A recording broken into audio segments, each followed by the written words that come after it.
3. The word lodged in Justin's chest, heavy and disorienting. 3 years old. He didn't believe her. Not fully. His mind scrambled for logic, for deception, for motive, any explanation that didn't involve a living child he'd never known. But disbelief didn't stop the question from leaving his mouth. Where? Relief broke through her silence instantly. St. Catherine's. Emergency wing. I'll send the address. The line went dead. Justin stood there for several seconds, unmoving, his pulse hammering in his ears. Then he was moving. He didn't remember grabbing his coat. Didn't remember the elevator ride or the drive through traffic that blurred into streaks of red and white beneath the city lights. Only the echo of Annabelle's voice and the thought that refused to loosen its grip. 3 years old. St. Catherine's Hospital rose ahead of him, all harsh lights and sliding glass doors. The smell of antiseptic hit him the moment he stepped inside. Somewhere down the corridor, a child cried. Somewhere else, a monitor beeped steadily. Cold, indifferent. "Sir, you can't." A nurse began. "I'm here for Annabelle," Justin said without slowing. She called. The nurse hesitated, checked her tablet. "Emergency wing, room 7. But you'll need to." He was already walking away. He saw Annabelle before she noticed him. She stood outside the emergency theater, arms wrapped tightly around herself as if holding herself together by force alone. Her face was pale, eyes red and swollen, her hair pulled back carelessly. She looked smaller than he remembered, breakable. For a moment, neither of them spoke. Then she looked up and froze. "Justin." His name left her lips like a breath she'd been holding for years. He stopped a few feet away. "Where is she?" Annabelle swallowed hard and pointed toward the closed doors behind her. "They took her in for scans. She was bleeding internally." His chest tightened. "You said she was 3. She turned 3 last month." Silence pressed in. Before he could respond, a doctor approached. "Mr. Hale." Justin turned instantly. "Yes, I'm Dr. Reynolds. Thank you for coming so quickly." But Justin barely heard him. His gaze was already fixed through the glass panel of the theater doors. And that was when he saw her. Small. Too small. She lay surrounded by wires and tubes, her skin pale beneath the harsh lights, dark curls damp against her forehead. One tiny hand rested weakly at her side. Something inside Justin fractured. "She looks like you," Dr. Reynolds said gently. "Yes, preliminary genetic markers confirm it." Justin dragged a hand down his face. "You said her blood is extremely rare," the doctor replied. "We've exhausted all available sources. Her mother isn't a match." Justin turned to Annabelle. She shook her head slowly, tears spilling freely. "I tried," she whispered. Dr. Reynolds met Justin's gaze. "You are the only compatible donor we've found." The words settled heavily between them. Annabelle's breath hitched. "Justin." He lifted a hand, stopping her. His eyes never left the child behind the glass. For a long moment, the world narrowed to the steady beeping of machines and a little girl fighting for her life. Then he turned to Annabelle. "What happened?" he asked quietly, his voice stripped bare. "And why does your daughter need my blood?" Annabelle froze. The question hung between them, heavy and unforgiving, pressing the air from her lungs. Her mouth opened, but no sound came out. Every truth she had buried for years clawed its way up at once, threatening to spill in a rush she wasn't ready for. "Justin, Mr. Hale." The interruption was sharp, urgent. Dr. Reynolds stepped forward again, his expression grave. "I'm sorry, but we don't have much time. Her blood levels are dropping faster than we anticipated." Annabelle's head snapped toward him, panic flashing across her face. "What does that mean?" "It means," the doctor said carefully, "that if we don't begin transfusion within the next hour, the risk of cardiac failure increases significantly." Justin didn't hesitate. "Take my blood," he said immediately. Annabelle turned to him, eyes wide. "Justin, if I'm a match," he continued, already shrugging out of his jacket, "then there's nothing to discuss." Dr. Reynolds studied him for a brief moment, then nodded. We'll need to run a quick confirmation test, but based on the markers, it's very likely. Are you willing to proceed? Yes, Justin said without pause. The word landed with finality. Annabelle stepped closer, her hands trembling. You don't even know the full story yet. Justin looked at her then. Really looked at her. Her fear was raw, stripped bare, the kind that came only from loving someone more than yourself. There will be time for stories later, he said quietly. Right now, there's a child in there who needs help. Her throat tightened. You don't owe me this. I'm not doing this for you, he replied, his voice steady. I'm doing it because no one else can. The nurse appeared with a clipboard. Mr. Hale, if you'll come with me. Justin followed without another word. Annabelle watched him disappear down the corridor, her chest aching with emotions she couldn't separate. Relief, guilt, fear, gratitude, and something dangerously close to hope. She sank into the chair by the wall, pressing her palms together as if prayer might steady her shaking hands. Minutes stretched into an unbearable eternity. When the nurse finally returned, she offered a small, reassuring smile. He's being prepped now. The match is confirmed. Annabelle's breath left her in a sob she didn't realize she'd been holding. Can I see him? She asked. After the transfusion begins, the nurse said gently. The waiting room fell quiet again, save for the distant hum of hospital machinery. Annabelle stared at the floor, memories crashing over her in relentless waves. Signatures on papers she never wanted to sign. The sound of a manipulated voice tearing her heart apart. The nights she'd held her stomach and whispered promises to a child Justin never knew existed. Sometime later, Dr. Reynolds returned. The transfusion has started. So far, her vitals are stabilizing. Annabelle covered her mouth, tears spilling freely now. Thank you. Thank you so much. Justin emerged shortly after, a bandage on his arm, his expression unreadable, but his eyes fixed immediately on the glass panel of the recovery room. Sarah lay inside, color slowly returning to her cheeks, the steady rise and fall of her chest a fragile miracle. He stood there in silence. She's beautiful, he said finally, his voice low. Annabelle nodded, unable to trust herself to speak. Justin turned to her. The hardness she remembered softened by something deeper, more dangerous. When this is over, he said quietly, you're going to tell me everything. She met his gaze, her heart pounding. I will. Outside the room, the machines continued their steady rhythm.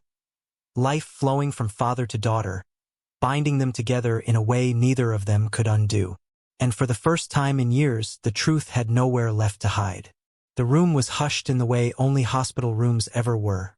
Quiet not because nothing was happening, but because everything that mattered was. Sarah lay still beneath the thin white sheets, her small chest rising and falling with more strength now, the frantic alarms replaced by a steadier rhythm.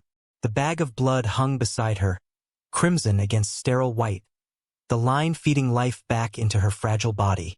Annabelle stood at the glass, one hand pressed to it as though touch alone could bridge the barrier between fear and relief.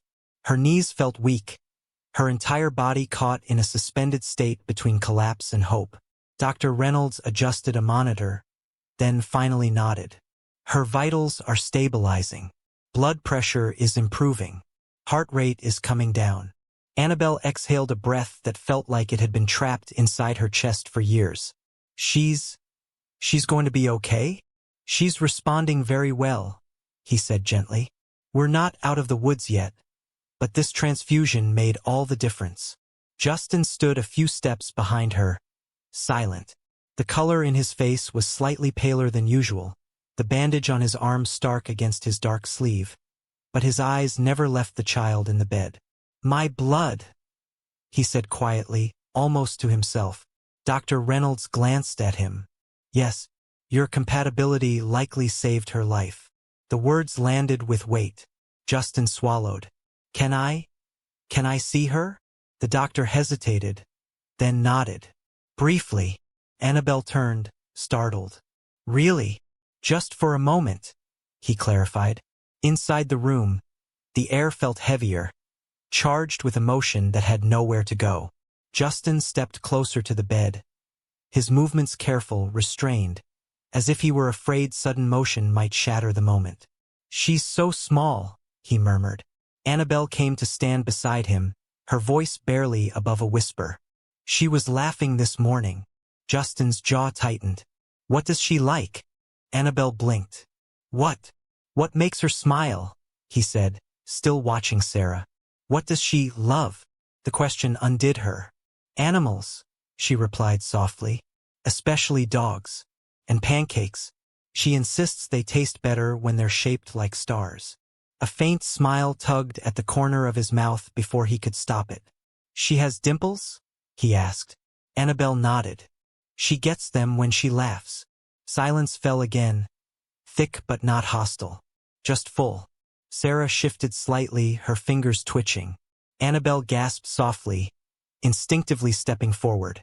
"She's waking," the nurse said quietly. "That's a good sign." Justin felt something unfamiliar rise in his chest. Relief so intense it bordered on pain. He didn't realize his hand had reached out until his finger brushed the edge of the blanket near Sarah's hand. He froze. Annabelle watched him, her heart pounding. "She won't break," she whispered. Justin hesitated, then let his finger rest there, barely touching. Sarah's tiny hand curled instinctively, her fingers closing weakly around his. The contact was brief, electric, unforgettable. Justin inhaled sharply. For a moment, the years between them disappeared. The lies, the silence, the distance, reduced to this fragile life breathing steadily between them. Dr. Reynolds cleared his throat softly. "We'll move her to recovery shortly."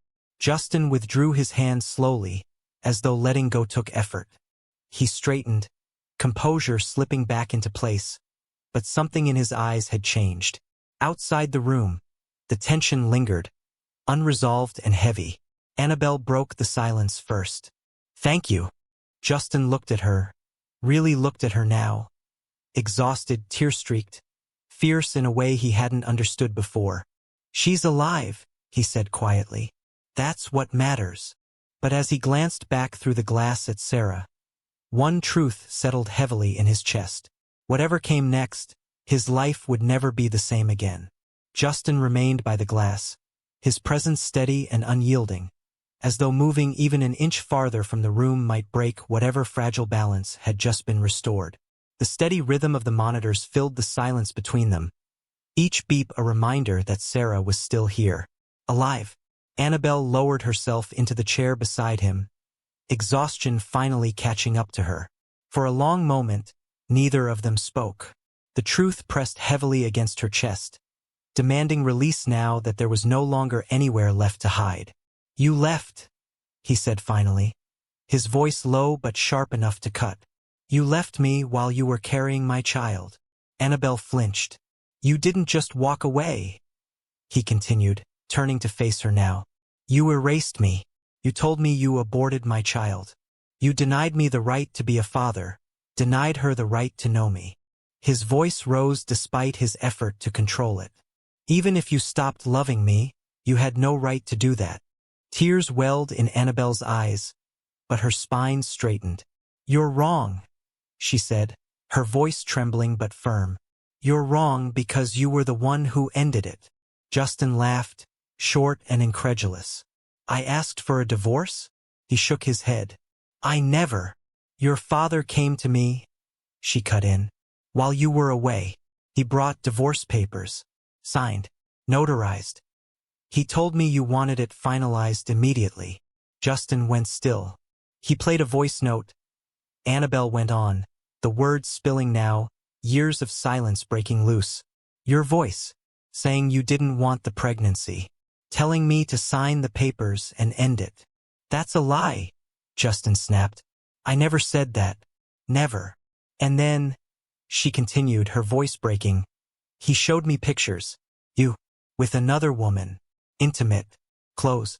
He said you'd moved on. That you loved her. That you didn't want me or the baby." Justin's face drained of color. "I never touched another woman," he said hoarsely. "Not once. Not while we were together. I never cheated on you. And I never sent my father. The room seemed to tilt. Annabelle's hands trembled. I was protecting her. He threatened us. He said he'd destroy me if I stayed. Justin stopped pacing. My father threatened you? Yes, she said firmly. And I believed you were on his side. The realization crept in slowly, unsettling and sharp. Justin's anger faltered, replaced by something darker. Confusion, disbelief. If that's true, he said quietly, then neither of us was acting freely. Annabelle nodded, tears spilling now. Could we have been manipulated? Justin looked back through the glass at Sarah, sleeping peacefully now, unaware of the storm her existence had unleashed. His voice softened, but the pain remained. You carried her alone. You gave birth alone. And you never once told me. You weren't reachable. The papers had your signature. The voice sounded like you, she said. I saw those papers too, Justin said quietly. I saw your signature. And mine. Silence crashed between them. Justin ran a hand through his hair, pacing once before stopping. My father wouldn't. He stopped himself, the doubt already there. No, he could. The realization settled slowly, heavily. But the hurt didn't vanish with it. You still should have told me, he said, turning back to her, eyes burning. You carried my child for 9 months. You raised her for 3 years. You let me believe my baby was dead. I thought you wanted her gone, Annabelle cried. I thought I was protecting her. From you, from him, from everything.